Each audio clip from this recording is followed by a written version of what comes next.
Hey, folks, if you haven't done so already, please click that subscribe button below. That'll help us grow as a show, attract better guests. Together, let's make healthcare better for everyone. Once again, click that subscribe button. We'll see you on the next one.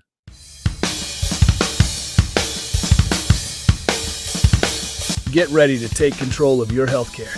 Here's your host, Ray Cober. You know, if we're talking specifically about in the healthcare space, it's kind of logical, right? You think, what is healthcare for? It's for taking care of the individual. It's about their health and well-being. And so that should always kind of be that first principle and the point from which all of your decisions are made. But, you know, we live in a particular type of country with a particular type of economy and market system, and it can be incredibly effective in helping with innovation and cutting out bloat and bureaucracy and things like that to streamline care. But if you're not focused on that first principle of the individual, you're going to lose track and you're going to start going down, you know, the pathway of just optimizing profit. And I think in a lot of ways, that's just how we've gotten to where we are in our U.S. healthcare system. We kind of let profits just run away with it, and we lost track of that core principle. So there's some new organizations that are out there that are coming at this problem and trying to recognize how they can bridge the gap in the sort of the two existing worlds that have been before, which is for-profit and nonprofit. And so AffirmedRx, the company that I'm now working for, is a public benefit corporation. So they take the for-profit piece of things and they combine it with the best of the nonprofit piece of things. There's something that's kind of funny. I don't know, like when you talk about these things and you define it. When people think about the healthcare landscape, they think about the for-profit companies that they know about and they can name and that are currently pretty already well maligned. Like people are not big fans of them right now. But I think the other part of it is the organizations that you would recognize in the healthcare landscape right now that you would define as nonprofit. That word nonprofit, I feel like lands a little bit more like a punchline than it does like a definer of what they do and what they, I mean, we have hospital systems that are buying production companies and they're like, they have amazing real estate portfolios, you know, and you just go, really, is that the nonprofit thing that you're going for? And I think the other problem is when you're looking at like the nonprofit approach to healthcare is that it kind of rewards inefficiency. A long time ago, I used to work for a university, and I remember at the sort of the end of the fiscal season, like we hadn't spent all our budget dollars, right? And the head of the department was like, hey, put together a wish list to make sure that we can, you know, maybe get some stuff for projects next year that we can go ahead and buy. Because if we didn't spend all those dollars, then that budget was reduced. Right. And you go, look, this is not an efficient way to run an organization, right? This is rewarding those inefficiencies. And I think that has kind of stayed that way in the nonprofit world. Nobody's willing to cut back on spend. Nobody's willing to cut back their budgets to operate more efficiently or more leanly because that means less dollars coming in the door. Gotcha. On the flip side of that, you have the for-profit world, and the for-profit world, they may utilize the market forces that help drive innovation, drive running and operating leanly. And when you're dealing with a product or a market that has nothing to do with the livelihood of individuals, right? If you're just talking about a product market or software as a service, something like that, you can kind of exploit those forces as far as you want to take them.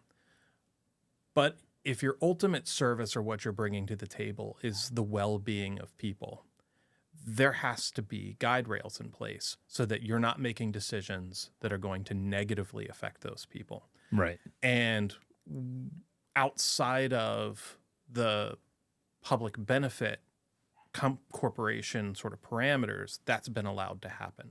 The industry, the PBM industry is relatively young, right? I mean, it's like 30, 40 years old. Somebody's going to fact check me out there. Yeah, it's the internet. sounds like the ballpark. But it's about right there. Yeah. And these organizations that own 85% of the market were the first ones that were out there doing it. And there's this thing, you know, it's like systems heuristics, right? It's how a system figures out how to solve a problem and grow. Now, in a traditional model of a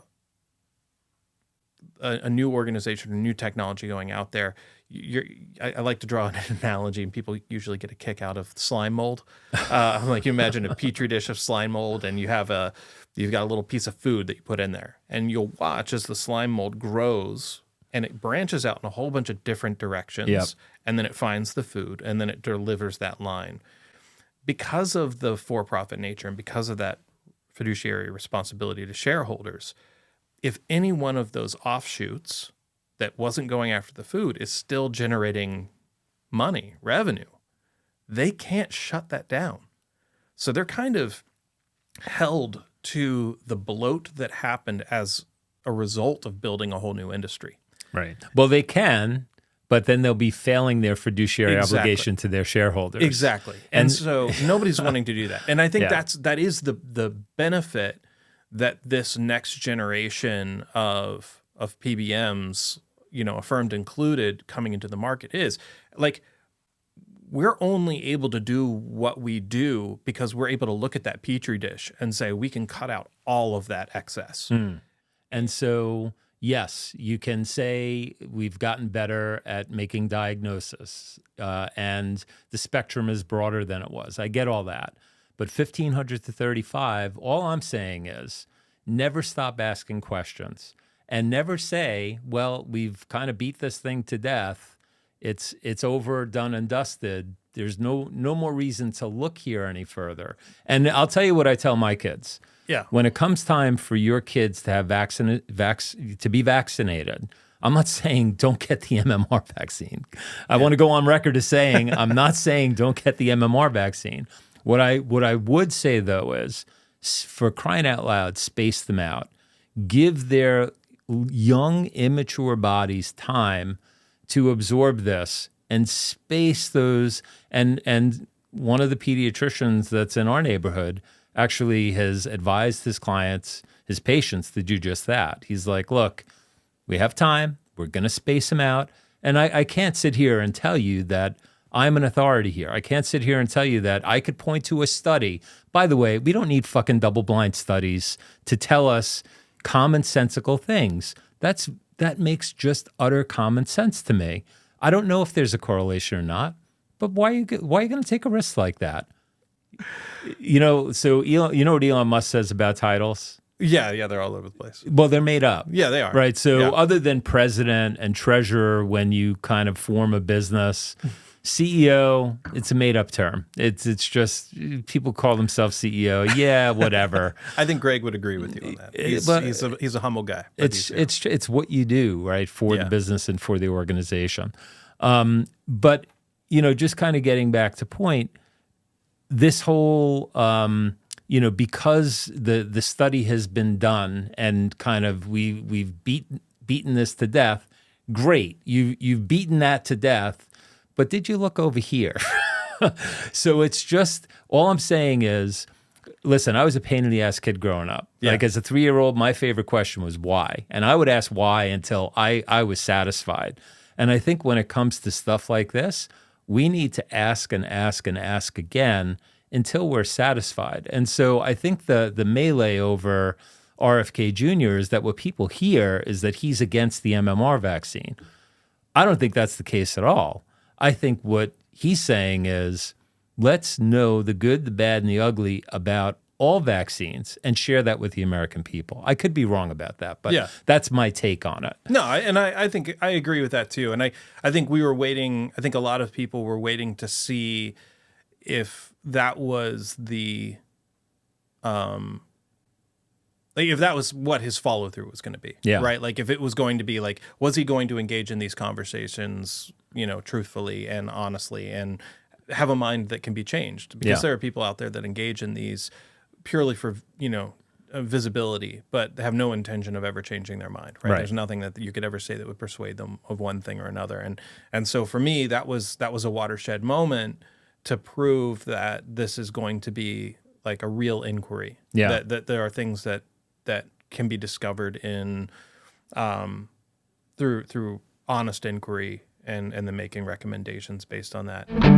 All right, that's a wrap. Hit like, follow, and subscribe, and we'll catch you next time.